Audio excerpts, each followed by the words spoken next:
आपण पाहत आहात EDTV, बातमी अशी जिच्यावर तुम्ही ठेवणार विश्वास। जालना ते छत्रपती संभाजीनगर महामार्गाच्या मध्यभागी असलेल्या शेकट्याजवळील डोंगरावर निसर्गरम्य परिसरात असलेलं हे रेणुका देवीचं मंदिर। तसं हे मंदिर छत्रपती संभाजीनगर जिल्ह्यातच येतं, परंतु दोन्ही जिल्ह्यांची हद्द ही असल्यामुळे संभाजीनगर जिल्हा आणि जालना जिल्ह्यातील अनेक भाविक या मंदिरामध्ये आपला माथा टेकवण्यासाठी येतात। मंदिर तसं साधंसुधंच आहे, परंतु तिथे जाताना घाटासारखा रस्ता आणि परिसरातील हिरवीगार डोंगराई भाविकांना प्रसन्न करते। देवी डोंगरावर असल्यामुळे साहजिकच पायऱ्या चढून जाव्या लागतात। डोंगर चढल्यानंतर मंदिराच्या प्रवेशद्वारातच ढमढम वाजणारा ढोलाचा आवाज डोंगराच्या कानाकोपऱ्यामध्ये घुमतो। खरं तर मुख्य रस्त्यापासून अवघ्या 1.5 किलोमीटर अंतरावर हे मंदिर आहे।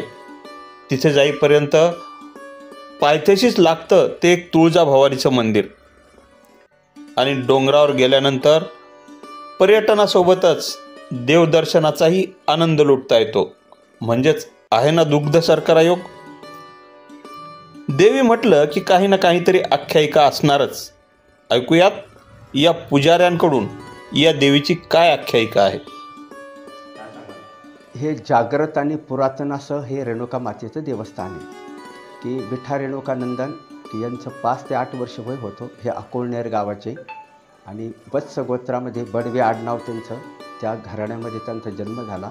मग अकोळनेर गावापासून ते चालत चालत चालत चालत करमाड क्रॉस करून एकलहरा गावाजवळ आले। एकलहरा गावाजवळ आल्यानंतर त्या डोंगराच्या ठिकाणी त्या ठिकाणी देवीला ते स्थान अतिशय आवडलं। देवीला स्थान आवडल्यानंतर देवी त्याच ठिकाणी स्थित झाली आणि त्यांनी सांगितलं कोणाला, वरुण देवाला आणि पवन देवाला सांगितलं। मग त्या ठिकाणी जोराचा वारा आला, पाऊस पडला आणि ती सनकाड्याची जी काही गाडी होती ती उडून गेली। मग ती हलकी झाली। हलकी झाल्यानंतर यांनी मागं वळून बघितलं तर देवी तिथंच गुप्त झाली। त्यावेळेसचे विद्वान ब्राह्मण रेणुकानंद हालमस्त म्हणजे आजचे पुराणिक, त्यांनी तो हवन ह्या ठिकाणी केलं आणि हवन झाल्यानंतर या ठिकाणी देवी एकलहराला स्थित झाली आणि ह्या ठिकाणी गाढे जळगावला देवीनं स्तनपान दिलं विठा रेणुकानंदनला आणि आशीर्वाद दिला की मी अनेक पिढ्यापर्यंत तुमच्या ठिकाणी वास करेन। मग प्रत्येकजण या ठिकाणी गोसावी परिवारातलं कोणी ना कोणीतरी त्या ठिकाणी गादीवर ह्या ठिकाणी बसतं। या ठिकाणी देवीनं स्तनपान केलं।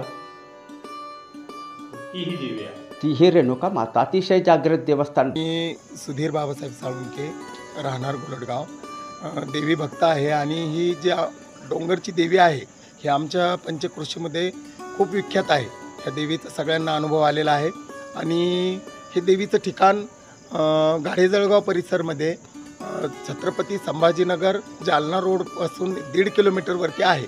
देवी डोंगरावर असल्यामुळे आणि येण्या जाण्याचा रस्ता खराब असल्यामुळे भाविकांना खूप त्रास होतो।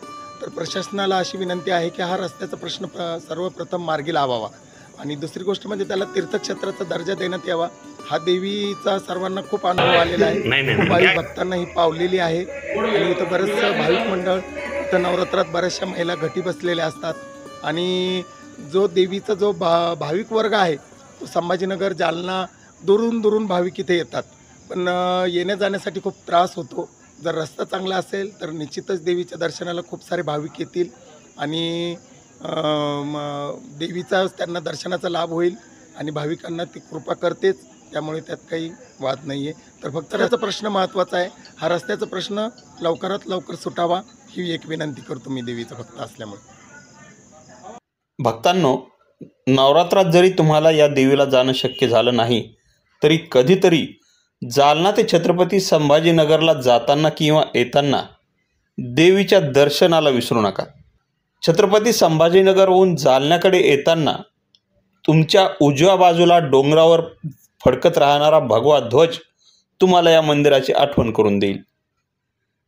Dilip Pohnerkar, EDTV news, Jalna.